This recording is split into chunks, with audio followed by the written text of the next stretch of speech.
The rain hammered against the windows of Forward Operating Base Zeta like angry fists, mirroring the storm raging inside Maya Kincaid's chest. At 28, she moved with the controlled grace of someone who had learned that excellence wasn't enough. When you were 5 feet 4 inches and female in the world of special forces, the base alarm blared at 04000, just as it had every morning for the past 14 months since her reassignment to support duty after being labeled too fragile for direct combat operations.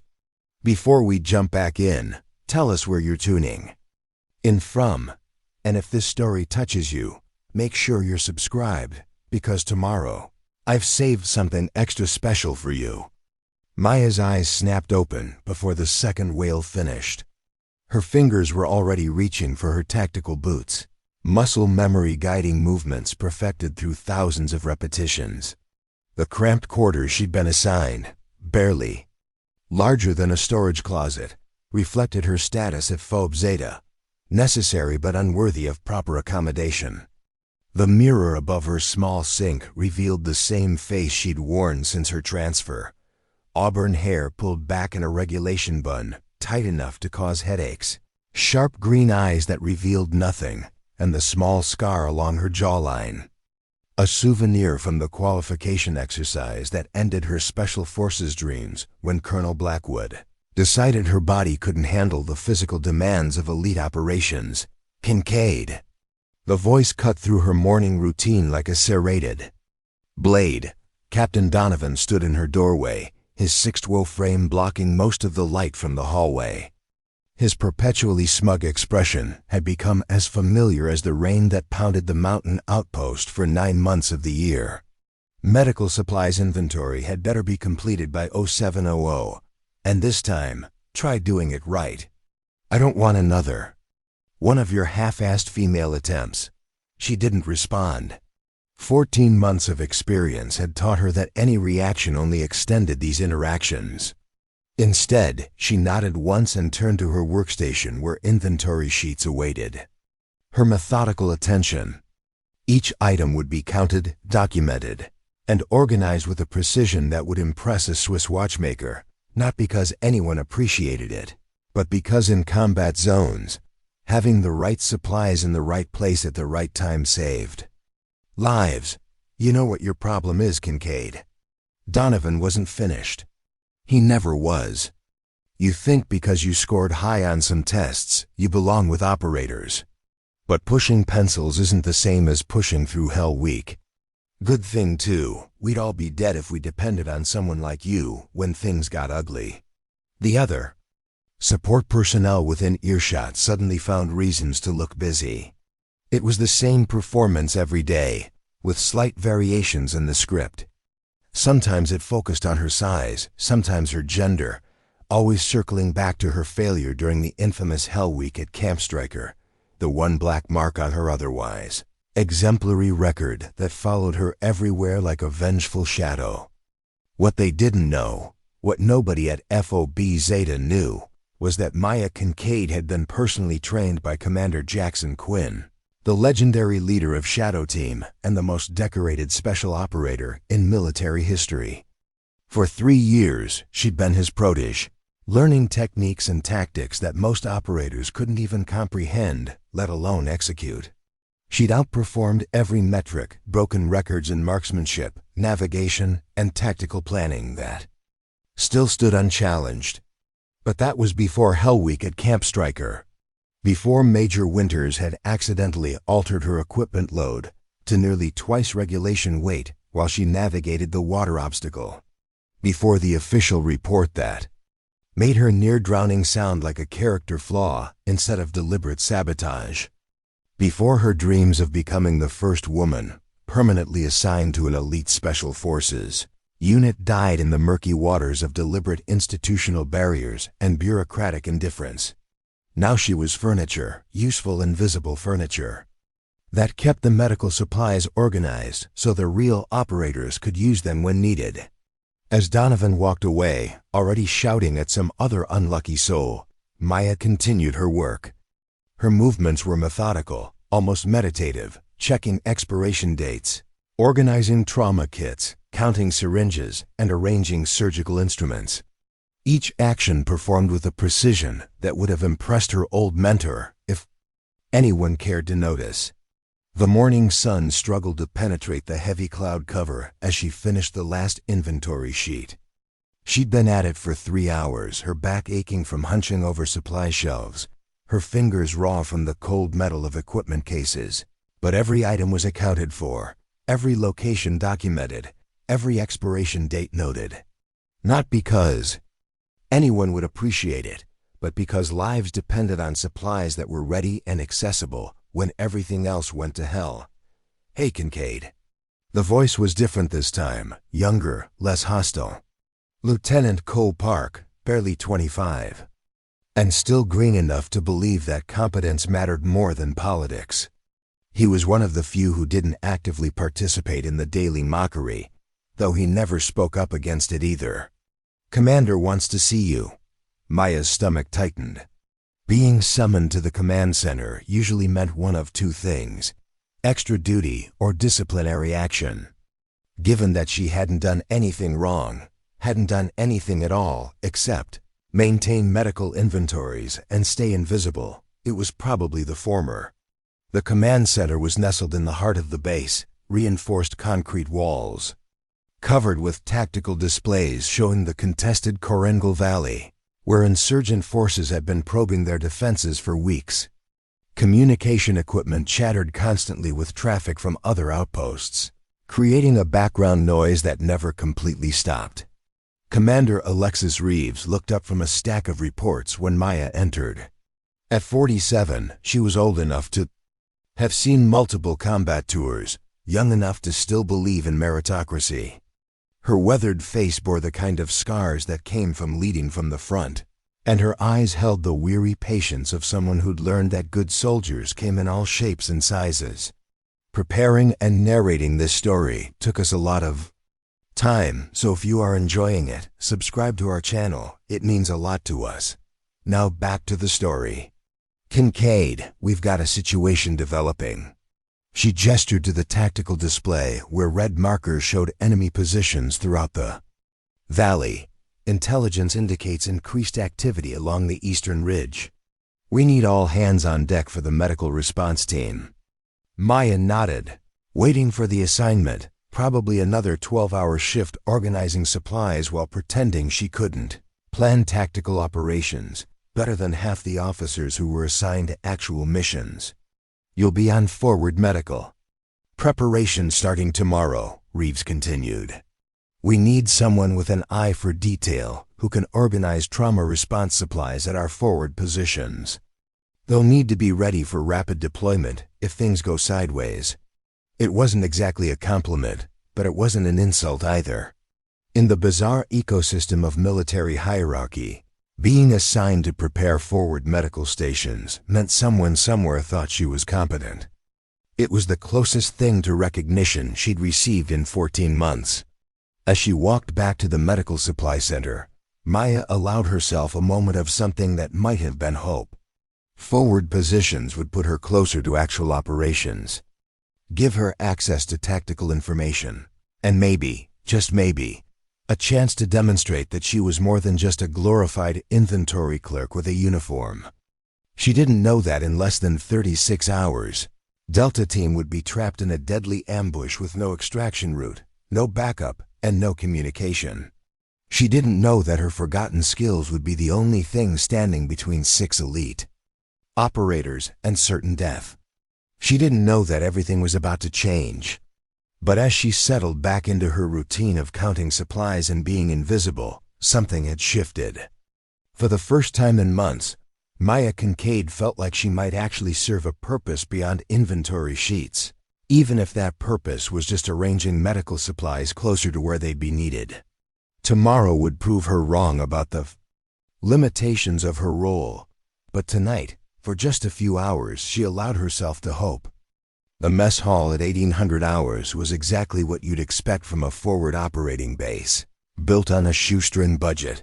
Fluorescent lights that flickered erratically, plastic tables scarred from years of abuse, and the persistent aroma of reheated Meals that had seen better days. Maya sat alone at the corner table she'd claimed as her own, mechanically working through a beef stew that tasted like cardboard seasoned with regret. "Did you hear about Kincaid's new assignment?"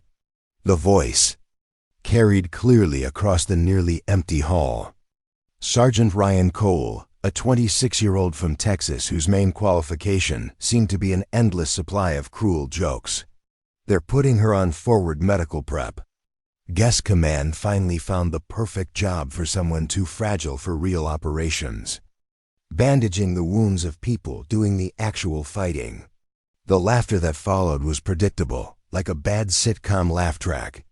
Maya kept her eyes on her tray, counting the pieces of something that might have been carrots floating in the brown liquid that passed for gravy. She'd learned long ago that reacting only encouraged them. "I heard she almost made it through Hell Week," said Specialist Tony Garcia, Cole's ever-present sidekick. Almost being the key word. Apparently, she sank like a rock during the water obstacle.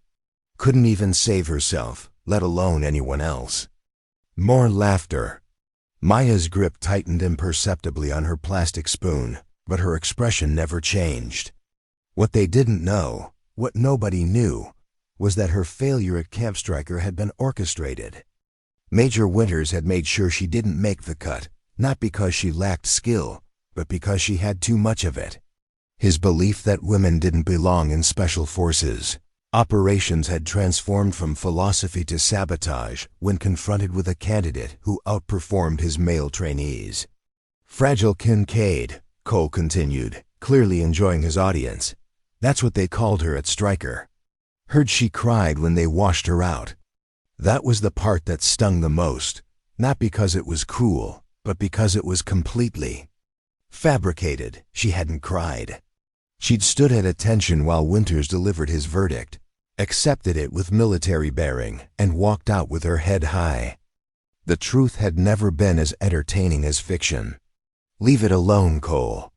The voice came from the serving line, where Captain James Foster was loading his tray with the same questionable stew.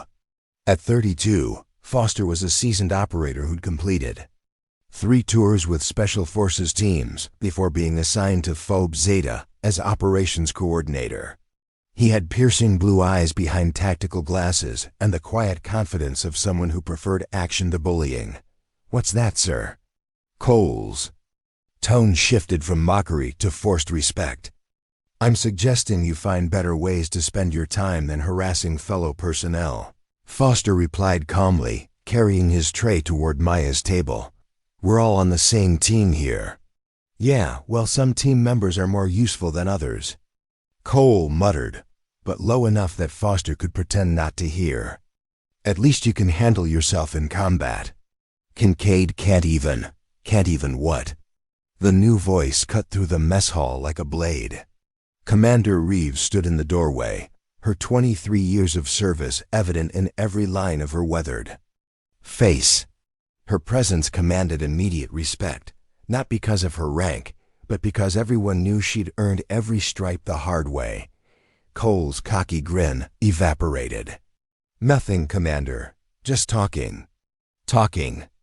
Reeves' expression suggested she knew exactly what kind of talking had been going on. "Cole, Garcia, you're both on extra duty tomorrow. Latrine inspection at 0400. But Commander, 0400 sharp." Reeves' tone broke no argument.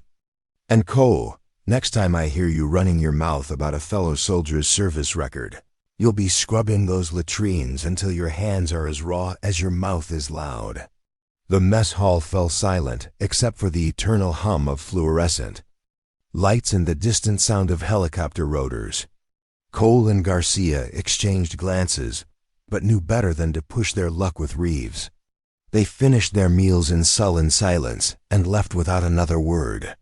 Foster settled into the chair across from Maya, his presence unexpected but not unwelcome. "Mind if I join you?" She shrugged, not trusting her voice. Kindness was so rare in this place that she'd almost forgotten how to respond to it. "I was at Stryker when Commander Quinn was still running training." Foster said quietly, stirring his stew without eating it. Heard he only took on special candidates, the kind who could do things that most operators wouldn't believe possible. Maya's spoon stopped halfway to her mouth. Nobody was supposed to know about Quinn. She'd kept that part of her background carefully hidden, knowing it would only make the mockery worse if people knew she'd trained with a legend and still failed. At Hell Week, I also heard, Foster continued, his voice so low it barely carried across the small table, that sometimes the best soldiers don't make it through qualification for reasons that have nothing to do with their abilities. Their eyes met for the first time, and Maya saw something there she hadn't expected, understanding. Not pity, not curiosity, but the recognition of someone who'd seen enough military politics to know that talent and advancement didn't always go hand in hand. Why are you telling me this? She asked finally. Foster was quiet for a long moment, considering his words carefully. Because I've been watching how you organize those medical supplies. I've seen your inventory systems and contingency planning. And I've noticed that every emergency kit you prepare ends up saving lives in the field. He paused. That's not the work of someone who's too fragile for anything. Before Maya could respond, the mess hall door slammed open with enough force to rattle the windows. Lieutenant Park stormed in, his face red with exertion and something that looked suspiciously like panic. "Where's Commander Reeves?" he demanded, scanning the nearly empty room. "Command center," Foster replied, instantly alert. "What's the situation?" "We just lost contact with Delta Team," Park said, his usual calm replaced by genuine concern. "They were conducting a reconnaissance mission in the eastern sector when their comms went dark. No distress signal, no indication of trouble, just silence." Maya felt a chill that had nothing to do with the mountain air. Delta Team was a 6-person Special Forces unit led by Captain Sarah Winters, Major Winters' daughter, and one of the few female operators who'd made it through selection. They'd been monitoring insurgent movement patterns for weeks, gathering intelligence on the increasing activity in the contested valley. "How long?" Foster asked. 53 minutes. Park checked his watch. "We've tried every frequency, sent drones over their last known position. Nothing." The implications hung in the air like smoke. 53 minutes was an eternity in combat operations. If Delta Team had been compromised, it meant enemy forces were closer than intelligence had suggested. It meant the contested valley might not be so contested anymore. As the two men hurried toward the command center, Foster turned back to Maya. "I have a feeling things are about to get very interesting around here," he said quietly. "When they do, remember what I said about special candidates and their abilities." Alone in the mess hall, Maya stared at her cooling stew and tried to process what had just happened. Foster knew more about her background than he was letting on. Commander Reeves was clearly someone who valued competence over politics. And somewhere in the valley below, 6 good operators were missing and possibly dead. She thought about the forward medical positions she'd be preparing tomorrow, with their supplies and equipment positioned close to the same area where Delta Team had vanished. For the first time since arriving at the outpost, her assignment felt less like exile and more like opportunity. The wind howled outside, carrying with it the promise of more rain and the whisper of distant gunfire. Change was coming too. Forward Operating Base Zeta, whether anyone was ready for it or not. And for the first time in 14 months, Maya Kincaid felt like she might actually be part of it. The emergency klaxon that shattered the pre-dawn silence at 0237 hours wasn't the regular wake-up call. This was the combat alert, a harsh, stuttering wail that sent ice through every soldier's veins and brought the entire base to immediate readiness. Maya was out of her bunk and into her gear before the second cycle finished, muscle memory overriding the confusion of sudden awakening. The command center was chaos when she arrived.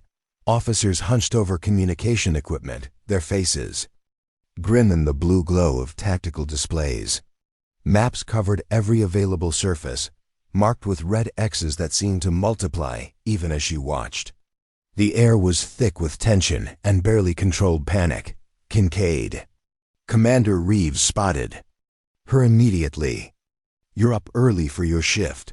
"The alarm, Commander. Thought you might need medical preparation accelerated." "Delta team is confirmed missing in action," Reeves replied, her voice steady but her eyes betraying the weight of command decisions that had gone horribly wrong. "We lost all communication 7 hours ago. Reconnaissance drones show signs of an ambush at their last known location, but we can't confirm casualties or capture. 6 operators missing." Captain Winters, who'd always nodded politely when passing, her in the corridors. Lieutenant Shepard, barely 24, who'd shown everyone pictures of his newborn son last week. Sergeants Miller and Rodriguez, the inseparable duo who'd served together since basic. Specialists Sheehan and Bakari, both multilingual intelligence experts whose skills were irreplaceable. All missing because someone had miscalculated enemy strength and positioning. "That's not the worst part," Reeves continued, turning back to the tactical display. "The attack appears to be part of a larger strategy. Intelligence indicates the insurgents are holding Delta Team as bait for a rescue attempt. They're expecting us to send in another team, and they've prepared accordingly." Captain Foster approached with a clipboard thick with personnel assignments. "Commander, we've got a problem with our response options. With Delta gone, we're down our primary QRF team. The nearest backup is 4 hours out by helicopter, and the weather is deteriorating rapidly. What about extraction options?" Reeves asked. "That's the real problem," Foster replied, glancing at Maya with an expression she couldn't quite read. "If Delta is still alive, they're being held in a compound here." He pointed to a location deep in insurgent territory. "The approach is heavily monitored. Any conventional extraction would be detected long before our people could reach the compound. It would be a massacre." The implication was clear. A traditional rescue mission would result in more dead operators with nothing to show for it. "I understand the concern," Reeves said slowly, studying the map with the intense focus of someone trying to solve an impossible puzzle. "But we don't abandon our people." She turned to Maya. "Kincaid, continue with your forward medical preparation as planned. If we're mounting a rescue, we'll need those supplies ready." "Yes, Commander." As the briefing continued, Maya found herself studying the terrain maps with new eyes. The compound where Delta Team was allegedly being held was nestled in a narrow valley with limited approach routes. Anyone attempting a rescue would have to cross nearly 3 kilometers of exposed terrain, then breach a heavily guarded perimeter, extract 6 potentially wounded operators, and escape along the same vulnerable route. It was, by any military assessment, a suicide mission. Yet the alternative, leaving Delta Team to whatever fate awaited them at the hands of insurgents known for broadcasting executions, was unthinkable. The trek to Forward Operating Position 3 took 57 minutes of navigating treacherous mountain paths that would challenge experienced climbers. The position itself was a masterpiece of tactical engineering, a reinforced bunker built into the mountainside, disguised as a natural rock formation, with observation slits that were invisible from below and enough supplies to sustain 4 operators for 3 days. The equipment inside made her breath catch. Advanced medical trauma kits that could handle everything from gunshot wounds to major surgeries, blood supplies, emergency ventilators, and enough pain management options to treat multiple casualties under battlefield conditions. In the corner, secured in a locked case that she definitely wasn't authorized to open, she caught a glimpse of what looked suspiciously like tactical assault gear. "Impressive setup, isn't it?" The voice behind her nearly sent her diving for cover. Captain Foster stood in the entrance, carrying a field pack and wearing the kind of expression that suggested he had more to say. "What are you doing here?" she asked, her heart still pounding from the surprise. "Someone needs to show you how to operate the advanced medical equipment," he replied, settling his pack near the communications console. Commander Reeves asked me to make sure you're fully briefed on the emergency protocols. It was a reasonable explanation, but something in his manner suggested there was more to it. Foster moved around the forward position with the familiarity of someone who'd spent considerable time there, adjusting settings and checking connections with practiced efficiency. This portable ultrasound can detect internal bleeding at depths exceeding 15 centimeters, he explained, powering up systems that hummed with expensive precision. The emergency blood transfusion system is compatible with universal donor supplies. And this, he gestured toward the locked case. Well, that's above both our pay grades. They spent the next 2 hours going through every system, every protocol, every piece of equipment that might mean the difference between life and death for wounded operators. Foster was a patient teacher, but Maya couldn't shake the feeling that he was evaluating her as much as instructing her. Question, she said as they finished calibrating the portable oxygen system. How do you know so much about Commander Quinn's training methods? Foster was quiet for a long moment, staring out through the observation slit at the valley below. I spent 4 years as Quinn's assistant instructor before they moved me to field operations, he finally admitted. Worked with some of the best Special Forces candidates in military history, including one who used to run tactical simulations that professional operators couldn't solve. The pieces clicked into place like a rifle bolt sliding home. Commander Quinn, he continued, said, you were the most naturally gifted tactician he'd ever trained. Also said the military bureaucracy would probably waste your talent because they were too afraid of change to recognize it.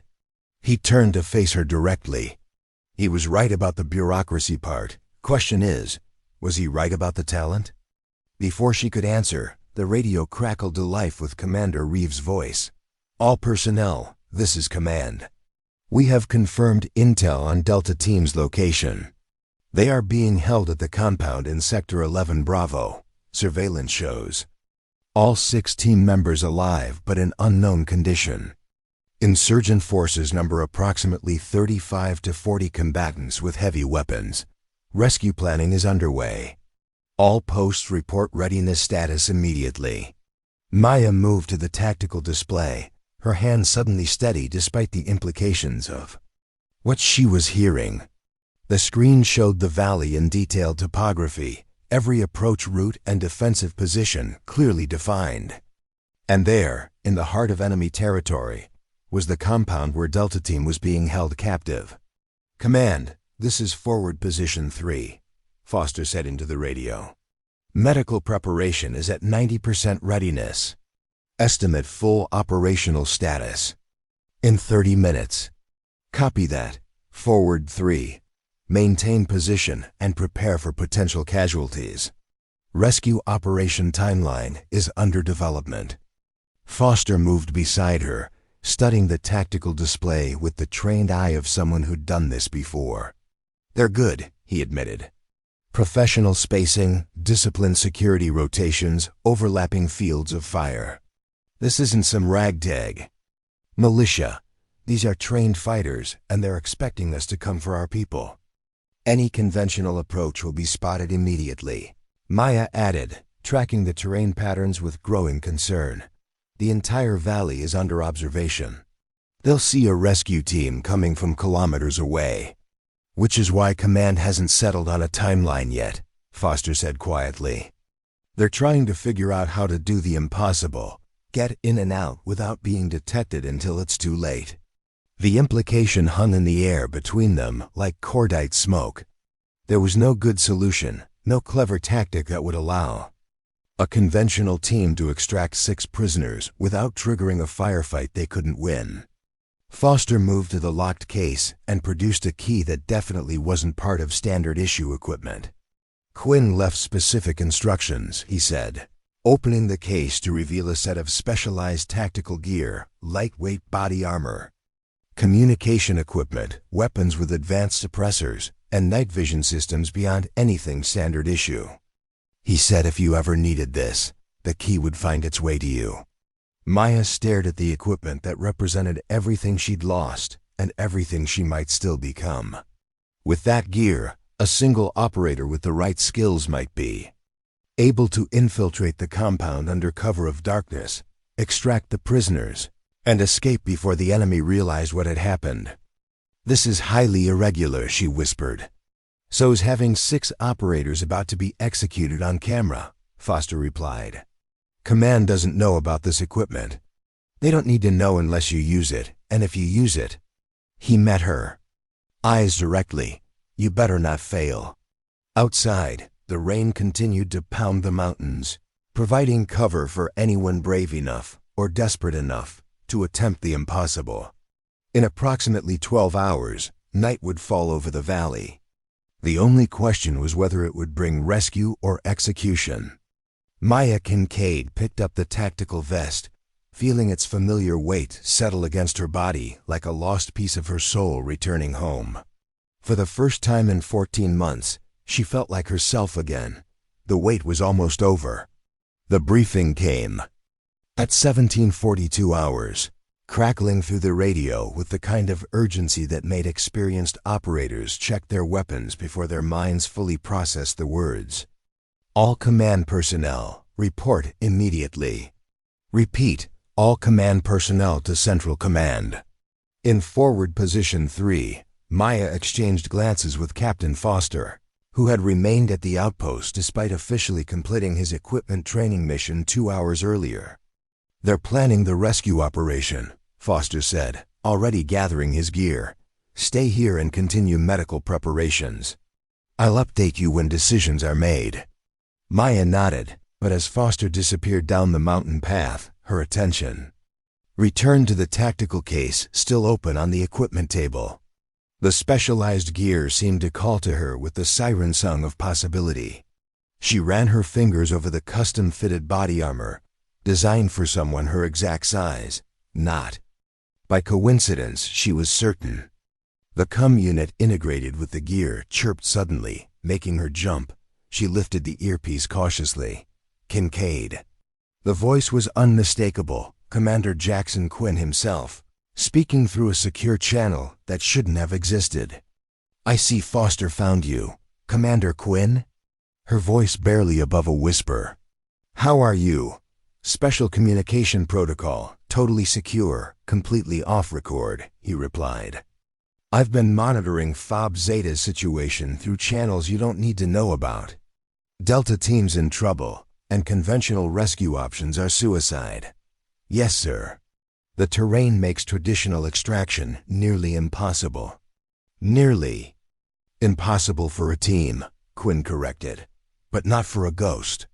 The term sent a shiver down her spine. In Quinn's training program, ghosts were solo operators who specialized in infiltration, so perfect they might as well be invisible, moving through enemy territory like wraiths, leaving no trace except their completed objectives. "Sir, I'm not. You were my best ghost, Kincaid. 3 years of training, 15 perfect simulation runs that senior operators couldn't complete with twice the resources. You were born for this kind of mission. That was before Stryker. Sir, before Major Winters. Major Winters is an insecure, outdated relic who couldn't handle that his daughter wasn't even the best female operator in the program, let alone the best overall. His sabotage didn't change your abilities, only your assignment." Maya was silent, absorbing his words like rain after a drought. "The equipment I left you contains an infiltration route mapped specifically for someone with your skills," Quinn continued. "A path so difficult no one would expect anyone to use it, which is precisely why it will work. It bypasses all observation posts and approaches the compound from the northwest face, their blind spot. Sir, Command would never authorize this. Command doesn't need to know until after Delta Team is safe. Sometimes forgiveness is easier than permission, especially when the alternative is watching 6 good operators die on camera tomorrow." The tactical display showed the valley in stark relief, the impossible approach, the heavily guarded compound, the ticking clock that would end with execution at dawn. "Why me?" she asked finally. Because you're the only one who can do this. Quinn answered without hesitation. Because despite everything the system did to hold you back, you're still the best infiltrator I ever trained. Because those 6 lives are worth risking your career over. He was right, and they both knew it. No conventional team could reach the compound undetected. No helicopter extraction could succeed without being shot down. The only hope Delta Team had was something so unexpected, so contrary to military doctrine, that the enemy would never see it coming. A single operator, moving like a ghost through impossible terrain. There's a waterfall on the northwest approach, Quinn said, his voice becoming the instructor she remembered. The ravine below it connects to a tunnel system that runs within 400 meters of the compound. It's not on any official maps, but it's there. The equipment includes updated terrain data. If you leave at 2,200 hours, you'll reach the insertion point. By midnight, giving you 5 hours of darkness for infiltration and extraction before dawn. Maya studied the topographical data, seeing the hidden path that only someone with intimate knowledge of the region could have discovered. It was treacherous, requiring free climbing, underwater navigation, and traversing caves so narrow that anyone larger than her frame would be unable to pass. It was perfect. If I do this, she began. When you do this, Quinn corrected, you'll have proven everything I always knew about you. The system that rejected you will be forced to recognize what they threw away. But more importantly, 6 good operators will come home alive. The transmission ended as abruptly as it began, leaving Maya alone with the equipment, the plan, and the weight of 6 lives hanging in the balance. At the command center, the rescue planning session had devolved into barely controlled chaos. Maps and satellite imagery covered every surface, while officers argued over approach vectors and extraction timelines. The grim reality was settling in. There was no good solution, no clever tactic that would allow a conventional team to succeed without catastrophic losses. The northwest approach is too steep, Captain Rivera, the head of the remaining QRF team, pointed out. No one could navigate that ravine, especially not carrying wounded personnel during extraction. The eastern route is under constant surveillance, Foster countered. They've got observation posts covering every meter of that approach. Commander Reeves studied the terrain model with the focused intensity of someone searching for an answer she knew might not exist. The hard truth is that any conventional rescue attempt will be detected long before our team reaches the compound. We'd be sending good operators to die alongside Delta. So what are you suggesting, Commander? Colonel Davidson, the base's senior officer, demanded. That we leave our people to be executed? I'm suggesting we need to think beyond conventional tactics, Reeves replied. Maybe a high-altitude halo jump, in this weather? Suicide, Rivera interrupted. The wind shear alone would scatter the team across 20 kilometers of hostile territory. Foster watched the debate with growing concern. The clock was ticking, and with each passing minute, the chances of a successful rescue diminished. He knew what Maya was considering, what Quinn had undoubtedly encouraged her to attempt, and while it violated every protocol in the book, it might be Delta Team's only hope. Commander, he said finally, I request permission to conduct reconnaissance of the northwest approach. There might be a path we're overlooking. Reeves studied him carefully. That's a high-risk operation for minimal intelligence gain, Captain. Request denied. Foster nodded, having expected the response. What mattered was establishing his official whereabouts for the next 12 hours. If anyone checked, he'd be conducting unauthorized reconnaissance, not aiding and abetting a solo infiltration mission. Back at Forward Position 3, Maya was methodically preparing. The specialized gear fit her perfectly, lightweight body armor that moved like a second skin. A communication system so advanced it could transmit through solid rock weapons, optimized for silent elimination, and navigation tools that would guide her through the darkness with unerring precision. She studied the infiltration route one final time, committing every detail to memory. The path was insane by any military standard, descending a sheer cliff face in darkness, navigating underwater through flooded cave systems, traversing ravines. So narrow she'd have to remove her gear and push it ahead of her. It was a route designed specifically for someone of her size, skills, and training, a path so difficult that enemy forces would never expect anyone to use it. At 2,147 hours, Foster returned to the forward position, his expression grim but determined. "Command has no viable extraction plan," he reported. "They're considering a frontal assault at dawn as a last resort, knowing it will likely fail. Davidson has already requested air support for a scorched earth fallback option." Maya nodded, understanding the implications. If a rescue couldn't succeed, Command would attempt to ensure the enemy couldn't use Delta Team's execution for propaganda. By eliminating the compound and everyone in it, including their own operators. "I'm going tonight," she said simply. Foster studied her for a long moment. "I figured. Quinn reached out to you." "Yes, he provided the infiltration route through the northwest ravine." "Of course he did." Foster shook his head with reluctant admiration.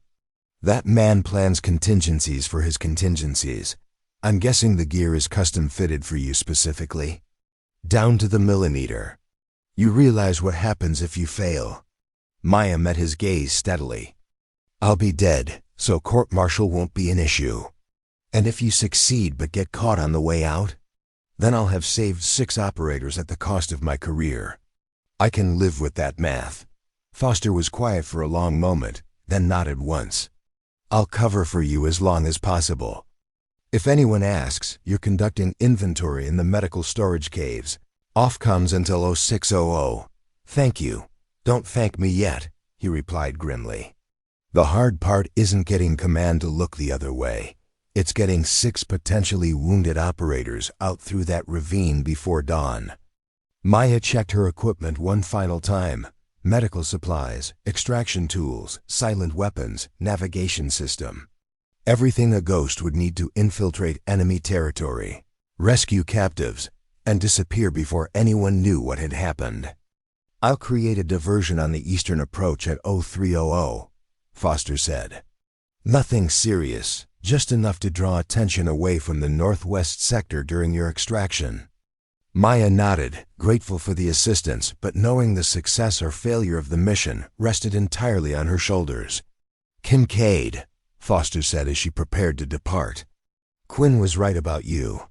Whatever happens tonight, remember that." At precisely 2,200 hours, Maya Kincaid slipped into the darkness, leaving behind the safety of forward position 3 and everything she'd been told about her limitations.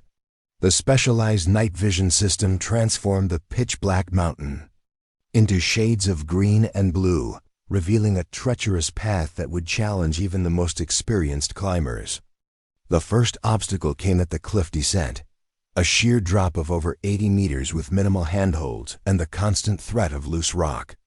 In daylight, with proper equipment, it would be classified as an expert climb. In darkness, carrying tactical gear, it was nearly impossible. Nearly. Maya moved with the fluid grace of someone who'd spent thousands of hours training for exactly this scenario. Each handhold was tested before committing her weight, each foot placement precise and deliberate. The custom-fitted gear distributed her equipment load perfectly, allowing her to maintain balance even on the most precarious sections. 47 minutes later, she reached the base of the cliff, her breathing controlled despite the exertion. The temperature was barely above freezing, and the current strong enough to sweep away anyone who lost their footing. Maya secured her equipment in waterproof containers, then slipped into the frigid water. The cold hit like a physical blow, threatening to steal her breath and cloud her judgment. She fought through it, using the techniques Quinn had taught her for cold water operations, controlled breathing, progressive muscle tension, and mental focus that compartmentalized pain as merely information, not a limitation. The underwater. Passage stretched for nearly 200 meters, with sections where the ceiling dropped so low she had to navigate completely submerged, feeling her way forward by touch alone. Twice, the current nearly pulled her off course. Both times, she recovered with the calm precision of someone who refused to accept failure as an option. When she finally emerged on the other side, the air temperature, barely 40 degrees, felt almost warm compared to the water. She allowed herself exactly 90 seconds to recover, then continued forward, following the hidden path that would lead her to the compound's blind spot. By 2,347 hours, Maya had reached the final approach. The insurgent compound lay below her, its perimeter illuminated by spotlights and patrolled by guards in predictable patterns. Through her advanced optics, she could make out 6 figures in a central building. Delta Team, alive but restrained, with visible injuries that would complicate. Extraction. The next phase required perfect timing and absolute silence. She studied the guard rotations for 20 minutes, identifying the precise pattern and the small but critical gap in their coverage, a 7-second window that occurred every 15 minutes when the northwest corner had no direct observation. At exactly 0012 hours, Maya made her move. She crossed the exposed ground in 6 seconds, remaining in the security camera's blind spots through a path so precise it seemed choreographed. The perimeter wall, 3 meters of concrete topped with razor wire, would have stopped any conventional approach. For Maya, it was simply another obstacle to overcome. Using specialized climbing tools, she scaled the wall in under 30 seconds, then dropped silently into the compound's interior courtyard. From this point forward, detection meant not only mission failure but certain death. She moved from shadow to shadow, timing her advances with the predictable rotations of the guards. The central building where Delta Team was being held had 2 guards at the entrance, both alert, both armed with automatic weapons. Maya waited, watching their patterns, looking for the opportunity that would allow her to neutralize them without raising an alarm. It came at 0027 hours when a distant sound, perhaps an animal, perhaps a falling rock, drew their attention momentarily eastward. 2 seconds later, both guards were unconscious, taken down with non-lethal precision that would keep them silent for hours. Maya dragged them into the shadows, secured them with zip ties, and approached the building's entrance. The lock was simple, designed to keep prisoners in, not specialized operators out. She bypassed it in under 10 seconds and slipped inside, where she found exactly what she'd expected. 6 operators bound to chairs, showing signs of interrogation and mistreatment, but alive and conscious. Captain Sarah Winters, the first to notice Maya's entrance, widened her eyes in shocked recognition, but had the presence of mind to remain silent. Maya moved quickly to each operator, cutting their restraints and administering emergency medical treatments for their most serious injuries. Lieutenant Shepard had a broken collarbone. Specialist Chen was suffering from a concussion, and Sergeant Rodriguez had 2 broken fingers, painful but not life-threatening. Kincaid? Captain Winters whispered in disbelief. How the hell?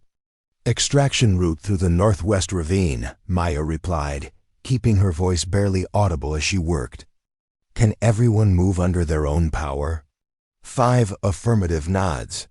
Specialist Bakari, however, had a serious leg wound that would prevent him from navigating the challenging escape route.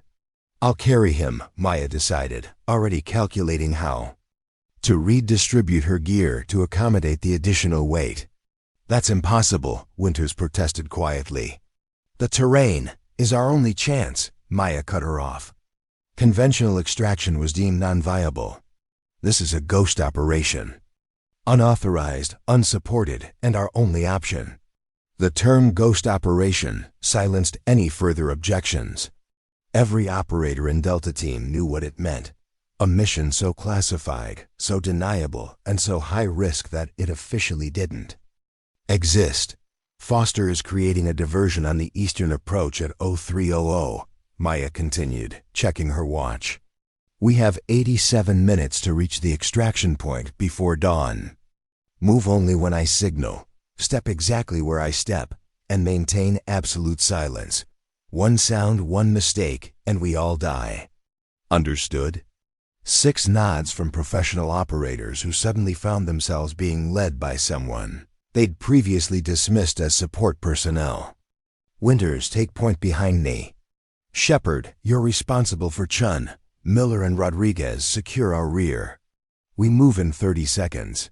The escape route required the same precision as the infiltration, but now with 6 additional bodies, several of them injured. Maya led them through the compound's blind spots, timing their movements to the guard rotations with supernatural accuracy. At the perimeter wall, she deployed specialized equipment that allowed even the injured operators to scale the barrier silently. On the other side, the real challenge began, navigating the treacherous ravine that had barely accommodated 1 operator and would now need to support 7. With Specialist Bakari secured to her back in a modified carry position, Maya led the team through the darkness. Each step was calculated, each movement precise. When they reached the underwater passage, she created an improvised flotation system for the injured operators using equipment from her pack. The cold water that had been merely painful for a solo operator became potentially deadly for wounded personnel. Maya administered emergency warming packs and kept the team moving at the pioneer fastest pace possible without risking safety. By 0257 hours, they had reached the base of the cliff, the final and most challenging obstacle. In the distance, they could hear Foster's diversion beginning, a series of small explosions and automated weapons fire that drew attention to the eastern approach, away from their position. "This is impossible," Lieutenant Shepard whispered, staring up at the sheer rock face. "We can't climb that, especially not with injuries." "We don't climb it," Maya replied, revealing a hidden passage obscured by vegetation. "We go through it." The narrow tunnel, barely large enough for a person to crawl through, wound upward through the mountain itself. It was claustrophobic, physically demanding, and completely absent from any military maps. One by one, the Delta Team operators entered the passage, following Maya's lead with a newfound respect that bordered on awe. She navigated the darkness with confidence born from thousands of hours of training, guiding injured operators through sections that would challenge even elite climbers in peak condition. At 0342 hours, they emerged less than 200 meters from forward position 3. The eastern sky was beginning to lighten. Dawn was approaching, and with it, the discovery that Delta Team had vanished from a supposedly impenetrable compound. Captain Foster was waiting at the position, medical supplies prepared for immediate treatment. His expression when he saw 7 figures emerging from the darkness instead of the expected one was a mixture of disbelief and profound respect. "Command reports increased activity at the compound," he informed them as they secured the perimeter. "They've discovered the prisoners are missing. Full alert status, search patterns expanding in all directions." He paused. "No one is looking at the northwest ravine. They're still convinced it's impassable." Maya helped transfer Specialist Bakari to a proper medical stretcher, then began treating the other injuries with professional efficiency. The mission wasn't over until everyone was safely back at FOB Zeta, a challenge that would require explaining how 6 captured operators had suddenly appeared at a forward medical position. "I've already called it in," Foster said, anticipating her concern. "Told Command that Delta managed to escape during the night and made contact with our position at 300. They're sending extraction helicopters now that we have confirmed the team is alive." Captain Winters approached Maya as she finished bandaging Chun's head wound. For a moment, the daughter of the man who had sabotaged Maya's career simply stared at the woman who had just saved her life. "Kincaid," she said finally, "what you just did. It wasn't just impossible. It was, I don't even have words." "Just doing my job, Captain. No, your job was medical inventory. This was something else entirely. Winters shook her head in disbelief. My father told me you washed out of Stryker because you couldn't handle the physical demands. That you were too fragile for real operations. Maya continued her medical work, her hands steady despite the fatigue of a night spent navigating impossible terrain while carrying a wounded operator. Your father was wrong, she said simply. Yes, Winters agreed, watching as Maya efficiently treated injuries that would have overwhelmed many combat medics. He was wrong about a lot of things.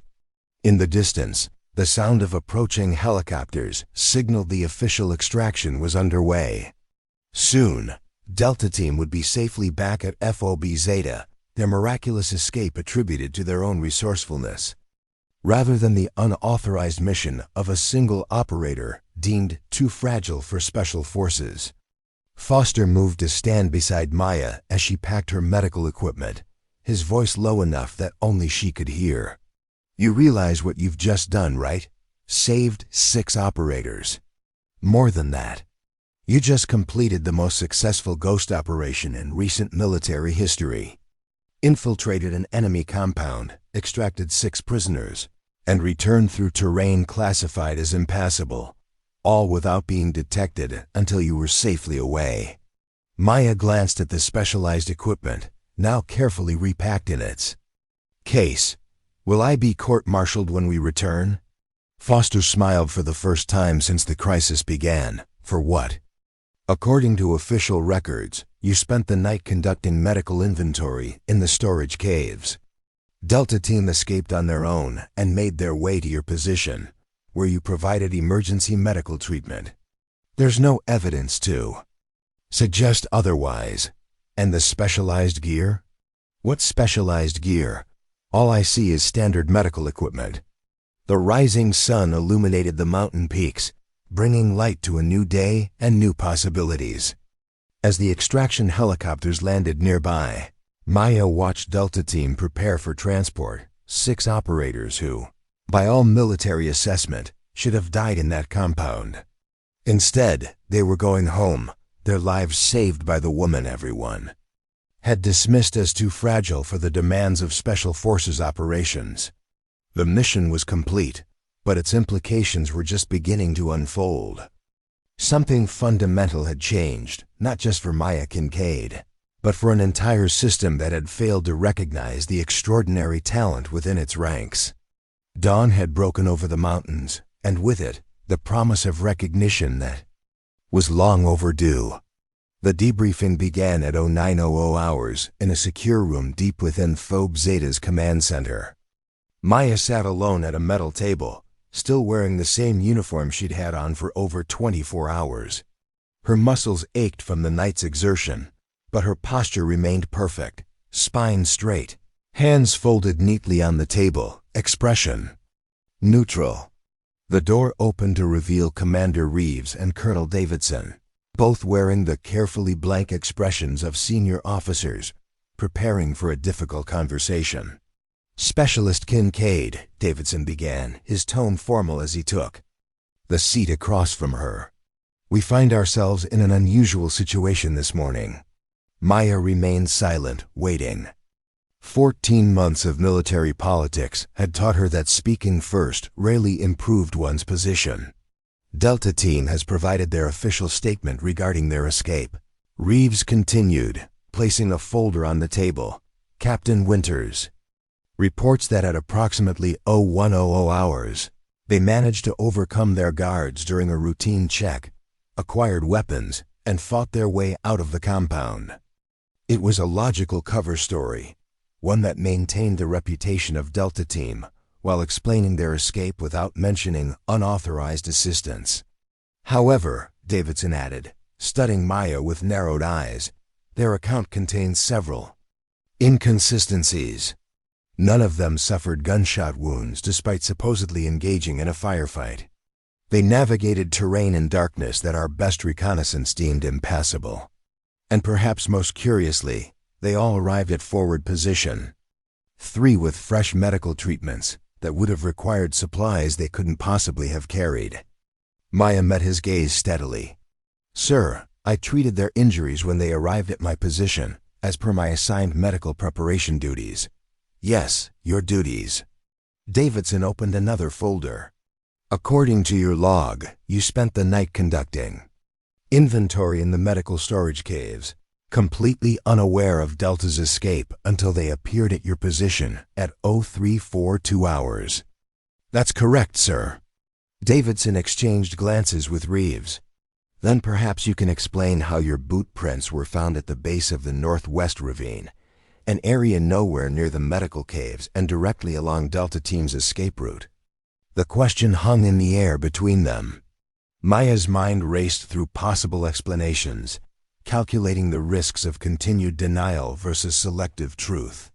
I conducted a terrain survey yesterday afternoon, sir, she replied, to assess potential emergency evacuation routes for the medical station. A terrain survey. Davidson's tone made it clear he didn't believe her. And did this survey include testing specialized infiltration equipment that isn't listed in our inventory? Because we found these at forward position 3. He placed several photos on the table, close-ups of the advanced gear she'd used. During the mission, now safely hidden but apparently not before someone had documented its existence. I can't speak to equipment I'm not familiar with, sir. Davidson leaned forward. Specialist Kincaid, let me be direct. We know you conducted an unauthorized solo rescue operation last night. We know you infiltrated an enemy compound, extracted 6 prisoners, and led them through terrain classified as impassable. What we don't know is why you're lying about it. Now, Maya remained silent, weighing her options. Admitting to the unauthorized mission meant potential court-martial. Continuing to deny it, it meant being caught in a lie to superior officers, equally damaging to her career. Commander Reeves suddenly closed her folder. Colonel, I need a moment alone with Specialist Kincaid. Davidson raised an eyebrow but nodded, gathering his materials and leaving the room. When the door closed behind him, Reeves exhaled slowly. Off the record, Kincaid. Right now. Maya studied her commander carefully before responding. Yes, ma'am. Did you conduct an unauthorized rescue operation last night? Yes, ma'am. Using specialized equipment not in our inventory? Yes, ma'am. Under whose authority? Maya hesitated, unwilling to implicate Foster or Quinn. My own, Commander. I saw an opportunity and took it. Reeves leaned back in her chair, her expression unreadable. Do you know what would happen if I included this admission in my official report? Court-martial, dishonorable discharge, possibly prison time, Maya answered without hesitation. Exactly. Reeves stood and paced the small room. Which puts me in a difficult position, because while you violated approximately 17 regulations, you also saved 6 operators that our conventional tactics couldn't reach. She turned to face Maya directly. Here's what's going to happen. The official record will show that Delta Team escaped on their own and made their way to your position, where you provided medical assistance. Your presence in the Northwest Ravine will be attributed to routine medical station preparation. The specialized equipment will disappear from our reports, because officially, it doesn't exist. Maya kept her expression neutral despite her surprise. May I ask why, Commander? Because sometimes the right thing and the regulation aren't the same, Reeves replied. And because I received a very interesting call at 0400 hours from General Harris at Special Operations Command. Maya's pulse quickened at the mention of SOCOM's commanding officer. General Harris informed me that you've been part of a classified assessment program all along. That your assignment to FOB Zeta wasn't punishment for washing out of Stryker, but rather an extended field evaluation to identify operators with exceptional autonomous capabilities. Reeves shook her head with something like reluctant admiration. Apparently, last night was your final exam. The revelation stunned Maya into silence. There was no assessment program. This was Quinn creating cover for her after the fact. calling in favors at the highest levels to protect her from the consequences of the unauthorized mission. Of course, Reeves continued, this raises questions about why I wasn't informed of this program before today. But General Harris assured me that full disclosure would be forthcoming. Maya carefully maintained her neutral expression, though her mind was racing to process this unexpected development. Colonel Davidson is being transferred, Reeves added. Orders came through this morning. He's being promoted to a strategic planning position at the Pentagon, very prestigious, very far from field operations where he might ask further questions about mysterious assessment programs. The commander returned to her seat, studying. Maya with new intensity. Whatever game is being played here, Kincaid, it involves people far above my pay grade. People who apparently believe you're valuable enough to rewrite regulations and transfer senior officers to protect you.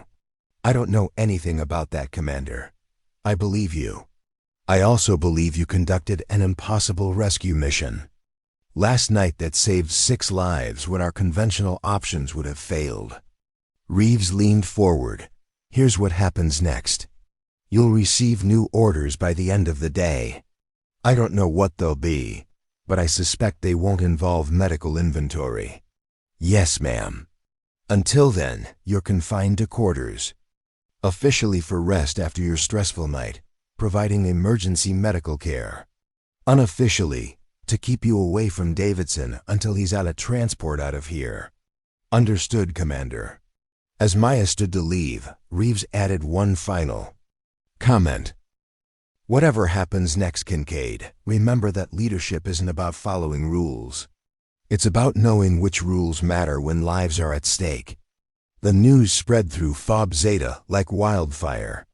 Delta Team had escaped, made it to forward position. 3, and the quiet medical specialist who had been mocked for 14 months, had played a key role. Maya stayed in her room as ordered, using the time to rest and think about what had happened.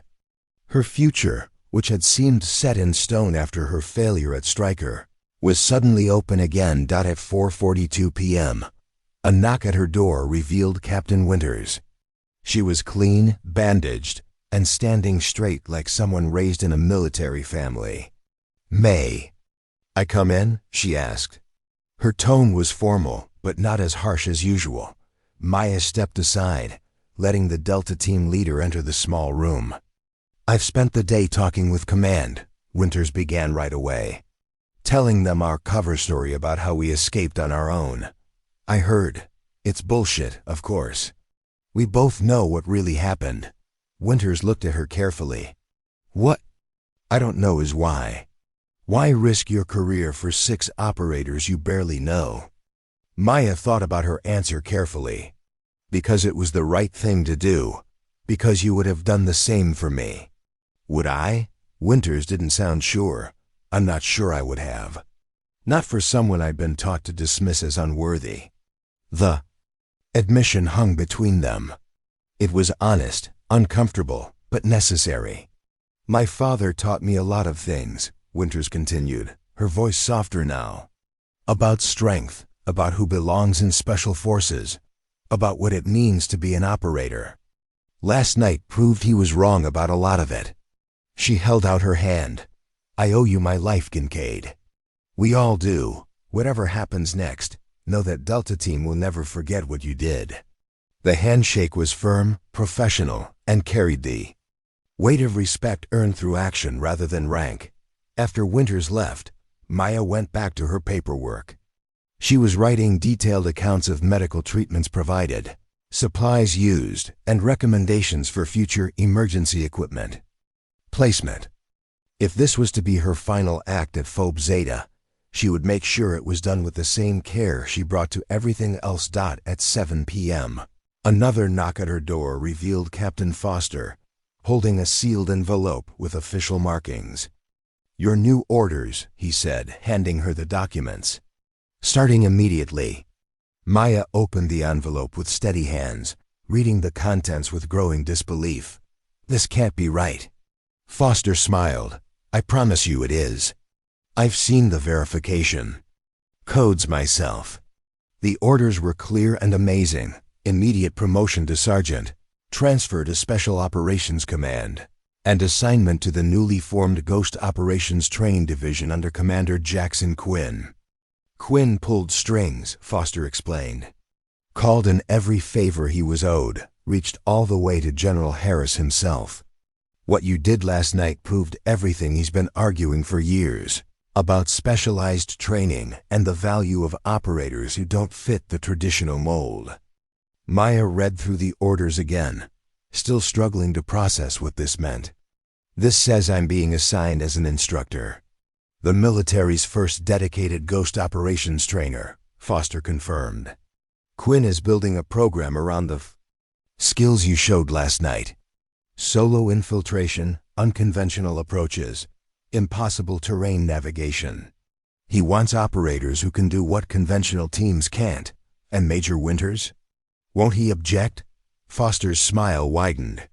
Major Winters has been reassigned to desk duties pending investigation into training problems at Camp Stryker. Turns out someone submitted extensive documentation of his systematic discrimination against qualified candidates, complete with video evidence of equipment tampering during your water obstacle test. The pieces clicked into place. Quinn had evidence all along. He was waiting for the right moment. The clear proof that his training methods worked when traditional approaches failed. Your mission last night provided that proof in the most dramatic way possible. Maya set the orders down carefully. Captain Cole and Sergeant Peterson, the ones who called me fragile? Ah, them. Foster's expression turned grimly satisfied. They've been reassigned to perimeter security at an automated weather station in Alaska. Apparently, someone high up decided their talents would be better used in a location where their attitudes couldn't influence unit teamwork. The justice of it was almost poetic. Not revenge, but appropriate consequences for those who had used their positions to put others down based on prejudice rather than performance. There's a transport leaving at 6 a.m. tomorrow, Foster continued. You're on it. Quinn is waiting at Fort Bragg to brief you on the new program. As Foster turned to leave, he paused at the door. For what it's worth, Kincaid, what you did last night wasn't just brave, it was revolutionary. You changed the way special operations will think about impossible missions and who can execute them. After he left, Maya sat on her narrow bunk, the orders still in her hand, and allowed herself to feel the full weight of what had happened. 14 months of mockery and dismissal had been erased by a single night of impossible achievement. The system that had failed her was now being forced to recognize her value. Not through complaints or appeals, but through undeniable proof of her capabilities. At 9 p.m., the mess hall was unusually crowded for the late evening hour. Word had spread about Maya's promotion and transfer, and curious eyes followed her. As she entered the room, the usual corner table where she ate alone was now occupied by Delta Team, who stood as one when they saw her. Sergeant Kincaid, Captain Winters called, loud enough for everyone to hear. Join us? The invitation was public, respectful, deliberate. It sent a clear message to everyone present. The room fell silent as Maya made her way to the table, aware of the watching eyes and listening ears. She settled into the offered chair, facing the room full of people who had either ignored or mocked her for 14 months. We ordered you the special, Lieutenant Shepard said, sliding a tray toward her. It's still terrible, but slightly less terrible than the regular menu. The normality of the gesture felt foreign but welcome. The easy friendship that had always been denied her. As they ate, the conversation flowed naturally around topics that would have been deemed classified in any other context. Training techniques, equipment modifications, tactical approaches too. Impossible scenarios. They spoke to her as an equal, as someone whose opinion held value, as an operator rather than support personnel. Halfway through the meal, Sergeant Cole entered the mess hall, his usual swagger diminished by the news of his impending transfer to Alaska. He hesitated when he saw Maya sitting with Delta Team, Clearly calculating whether to approach or retreat, Captain Winters made the decision for him, her voice carrying across the now quiet room. "Something on your mind, Sergeant Cole?" Cole flushed, but straightened his shoulders. "Just getting dinner, Captain." "Before you do," Winters continued, her tone pleasant but firm, "I believe you owe Sergeant Kincaid something." The emphasis on Maya's new rank was subtle but unmistakable. Cole's flush deepened as he realized the public nature of what was being demanded. "Sergeant Kincaid," he began stiffly, "I owe you an apology for my unprofessional behavior and comments."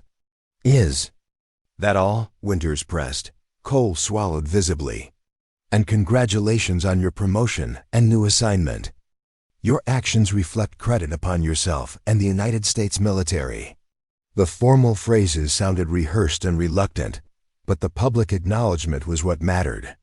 Not for Maya's ego, but for the message it sent to every person watching.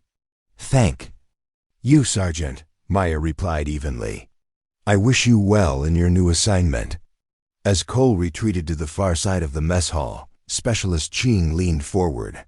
"Alaska is beautiful this time of year," she said with mock seriousness. -40 degrees, 20 hours of darkness, and polar bears. Very character building. The table erupted in laughter, and for the first time in 14 months, Maya found herself laughing too. Not at someone else's expense, but in the shared. Relief of justice finally served. Later, as the evening wound down and personnel began drifting back to their quarters, Commander Reeves appeared in the doorway. Her presence immediately brought the room to attention, conversations halting mid-sentence. "At ease," she said, making her way to Delta Team's table.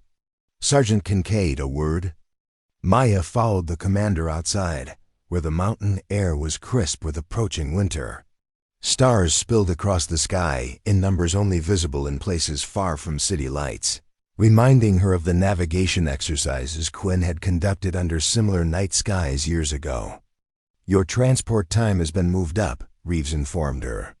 4 a.m. instead of 6 a.m. Colonel Davidson is asking more questions than is healthy for anyone involved.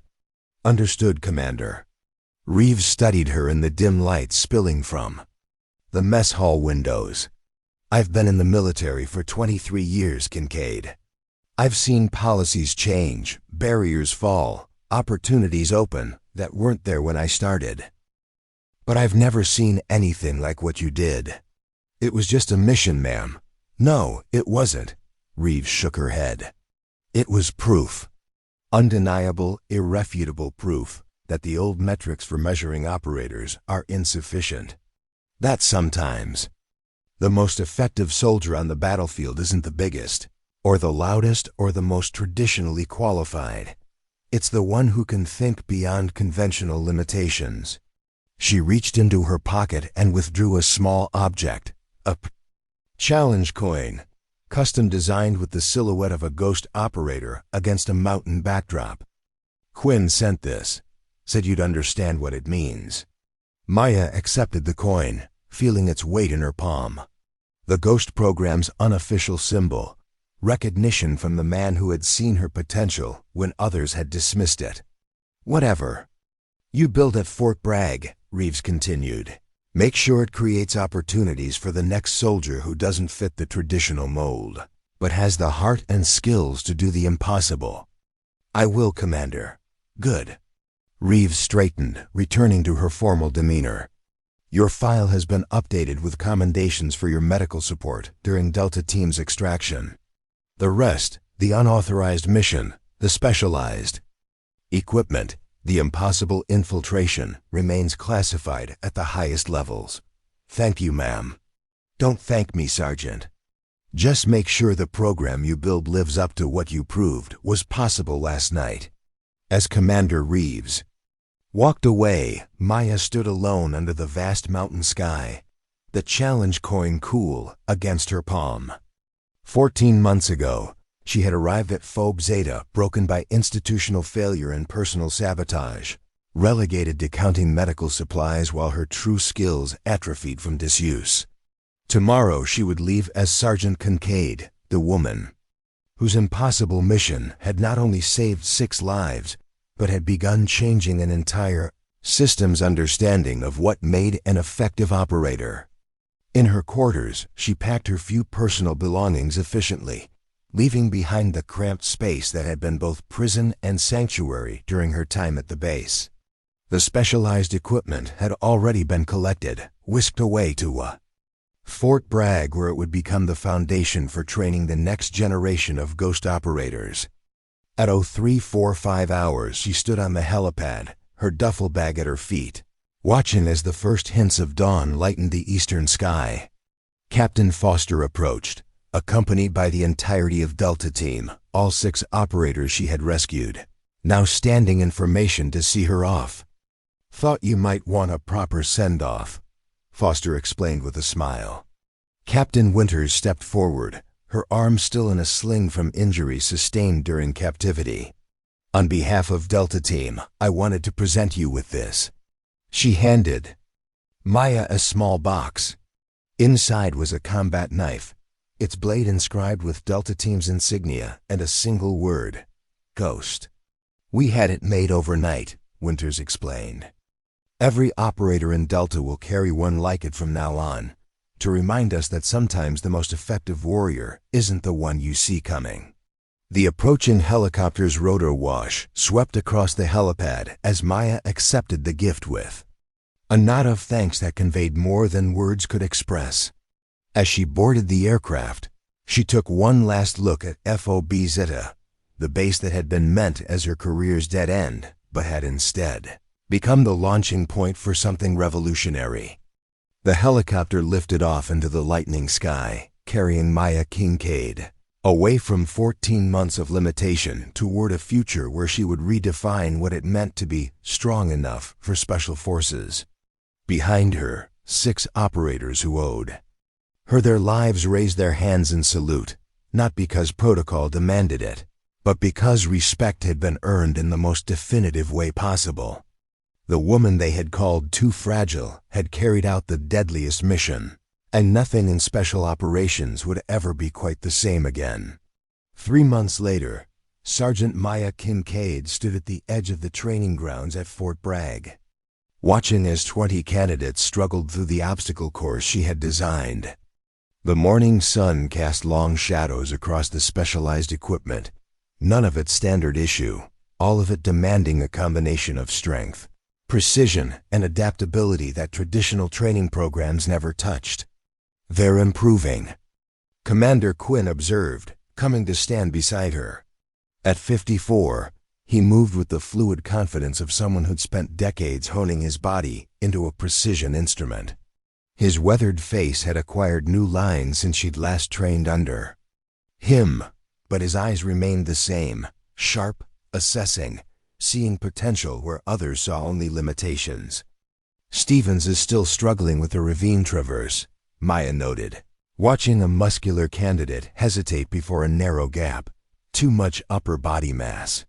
He's trying to power through instead of adapting his approach," Quinn nodded. "Traditional selection would have made him a star. Built like a linebacker, follows orders without question, excellent marksman. But he can't fit through a 12-inch cave entrance," Maya finished, "or climb certain rock faces because his muscle mass works against him." "Every strength is a weakness in the wrong context," Quinn said, a phrase he'd repeated throughout her original training. "The question is whether he can recognize that truth and adapt before we cut him." The Ghost Operations Training Division had officially existed for only 3 months, but its impact was already reverberating through Special Operations Command.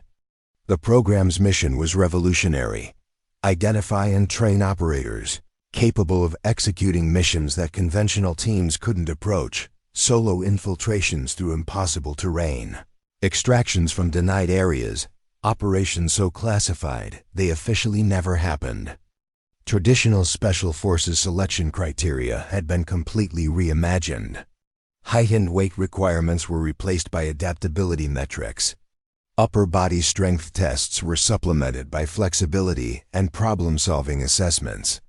Candidates were evaluated not on how closely they match the conventional operator profile, but on how their unique physical attributes and thinking patterns could be leveraged for specialized missions. The result was the most diverse candidate pool in special operations history, men and women of various heights, builds and backgrounds, united only by their potential to move like ghosts through environments that would stop conventional teams. Cold. Major Winters is making noise again, Quinn commented, changing the subject. Filed another formal complaint about the program selection criteria. Says we're undermining Special Forces standards. Maya kept her expression neutral despite the mention of the man who had deliberately sabotaged her career. What does General Harris say? That as long as our graduates keep executing impossible missions successfully, Winters can file complaints until retirement. Quinn smiled slightly. The general also suggested that if Winters is so concerned about standards, perhaps he should attempt our qualification course himself. The thought of Major Winters failing the specialized obstacle course, designed specifically for smaller, more agile operators, brought a moment of satisfaction, quickly suppressed. Professional vindication didn't require personal pettiness. Captain, Winters will be joining us next week, Quinn continued. She's requested transfer to the program as an instructor. That was unexpected. Sarah Winters, Major Winters' daughter? The same. Apparently, her experience being rescued by a non-standard operator changed her perspective on what makes an effective soldier. Quinn glanced at Maya. She specifically asked to work with you on infiltration techniques. Before Maya could respond, commotion erupted on the obstacle course. Candidate Stevens had fallen attempting the ravine traverse, a 15-foot drop that had him lying motionless on the training ground. Maya moved immediately, covering the distance to the fallen candidate in seconds.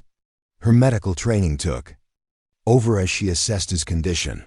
Conscious but stunned, possible shoulder dislocation, no signs of spinal injury.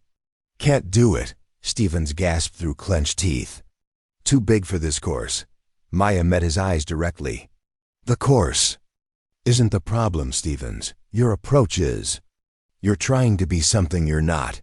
What's that supposed to mean? Pain and frustration sharpened his tone. It means stop trying to be a conventional operator on an unconventional course. She helped him to a seated position, confirming her diagnosis of a dislocated shoulder. You have the strength of 3 average operators. But in ghost operations, raw strength is sometimes a liability. So I'm out. Too big to be a ghost. The defeat in his voice was palpable. I didn't say that. Maya signaled for the medical team, then continued. Every physical attribute can be either advantage or disadvantage, depending on the mission. The question isn't whether you're the right size, it's whether you can adapt your approach to leverage your specific attributes. As the medical team took over, Quinn approached. Stevens is on the bubble. Your call, cut him or keep him? Maya considered the candidate being helped toward the medical station. Keep him, but pair him with candidate Rivera for the next phase. She's 5'0" and can navigate the tight spaces he can't. Let them problem solve together. He handles approaches requiring strength. She handles the confined areas. Quinn raised an eyebrow. Ghost operators work solo. That's the whole point. They deploy solo, Maya corrected. But they should train understanding all physical types. Stevens needs to see how someone built differently approaches the same obstacles. It will either teach him to adapt or confirm he doesn't belong in the program. Quinn studied her for a moment, then nodded. Training partners rather than competitors. Interesting approach. I learned from the best, Maya replied with a small smile. Adaptability over convention, right? Indeed. Quinn checked his watch. The VIP demonstration is in 2 hours. How's your preparation coming? The demonstration, witnessed by General Harris, the Secretary of Defense, and selected congressional committee members, would be the Ghost program's first public unveiling. Its continued funding depended on proving that these specialized operators could execute missions beyond the capabilities of traditional teams. "Everything's ready," Maya assured him. "The simulation will demonstrate exactly why ghost operators are essential to national security." "Good." Quinn's expression turned serious. "Because Major Winters has convinced several key players that this program is a waste of resources. They're coming looking for reasons to shut us down." 2 hours later, Maya stood in the observation room overlooking the demonstration area, a perfect replica of an enemy compound similar to the one where she had rescued Delta Team. The VIP visitors were seated behind bulletproof glass. There, expressions ranging from curiosity to obvious skepticism. Major Winters was among them, his face set in the same dismissive scowl she remembered from Camp Striker. Beside him sat his daughter, Captain Sarah Winters, her expression carefully neutral, but her eyes alert, watching Maya with something approaching respect. General Harris called the room to attention. "Ladies and gentlemen, you're about to witness a demonstration of the Ghost Operations Training Division's capabilities. The scenario is based on an actual mission conducted 3 months ago, a hostage extraction from a heavily guarded compound with no viable conventional approach." He nodded to Maya. "Sergeant Kincaid will explain the parameters." Maya stepped forward, feeling the weight of scrutiny from people who controlled the program's future. The target is a fortified compound with 20 armed guards, surveillance systems covering all conventional approaches, and 6 hostages being held in the central building.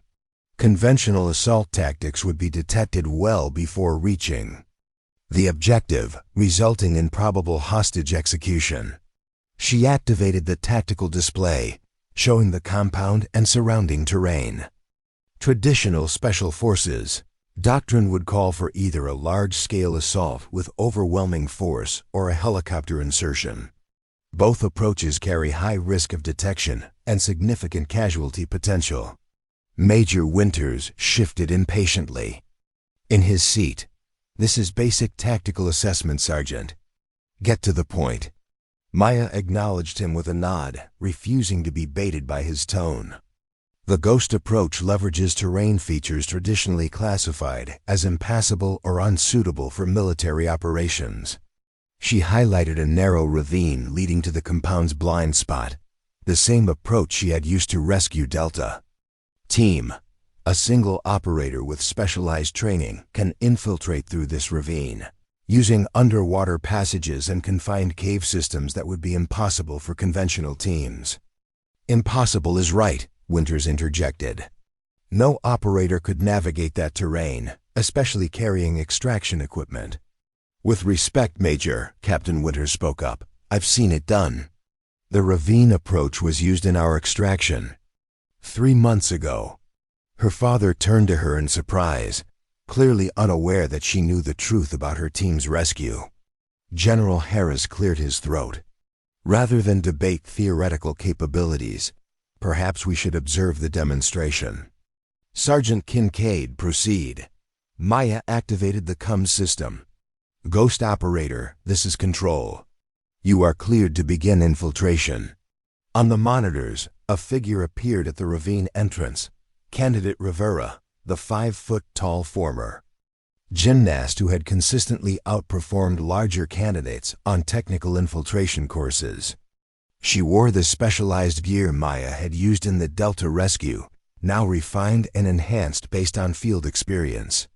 The observers watched in silence as Rivera navigated the supposedly impassable terrain with fluid efficiency, descending the cliff face, moving through the underwater passage, and traversing cave systems so narrow that a conventionally built operator could never have passed. "This is staged," Major Winters objected. "No real-world compound would have such convenient access points." "The access point isn't convenient, Major," Maya replied calmly. "It's deliberately avoided in defensive planning precisely because conventional military doctrine classifies it as impassable.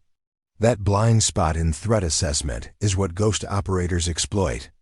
On screen, Rivera reached the compound perimeter, using specialized tools to defeat security systems designed to detect conventional approaches.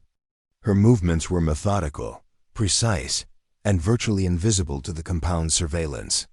Even if your operator reaches the objective, a congressional representative commented, extraction would be impossible. One person cannot move 6 hostages through that terrain. That's where adaptability becomes essential, Maya explained, switching the display to show the extraction phase. Ghost operators don't use conventional extraction methods. They create opportunities where none existed. The demonstration continued as Rivera reached the hostages, then implemented a 2-phase extraction, navigating the most vulnerable hostages through a secured tunnel system, while simultaneously creating a diversion that allowed conventional forces to extract the remaining hostages through a suddenly viable approach. The ghost operator doesn't need to handle the entire extraction alone, Maya explained. They create the conditions that make conventional approaches possible where they previously weren't. It's the combination that makes the impossible achievable. As the demonstration concluded with all hostages successfully extracted, the observation room remained silent. Even Major Winters seemed unable to formulate an immediate objection to the effectiveness of what they had witnessed. General Harris turned to the Secretary of Defense. This capability didn't exist in our arsenal 3 months ago. Today, it provides options where previously we had none. The Secretary nodded thoughtfully. Impressive, certainly. But I have concerns about scalability. How many operators can you actually train to this standard? Are we investing millions in a program that will produce a handful of specialists? It was the question Maya had anticipated, the one that struck at the heart of the program's long-term viability. Sir, ghost operations aren't intended to replace conventional special forces, she replied. They're designed to address the specific scenarios where traditional approaches fail. Even a small number of qualified operators provide a capability that changes strategic calculations. And the qualification rate? The Secretary pressed. Currently 23%, Quinn interjected, comparable to other special operations selection programs. The difference, Maya added, is that our successful candidates include operators who would never have been selected for conventional teams, not because they lack ability, but because traditional metrics failed to recognize their specialized potential. Up next, you've got 2 more standout stories right on your screen. If this one hit the mark, you won't want to pass these up. Just click and check them out. And don't forget to subscribe and turn on the notification bell so you don't miss any upload from us.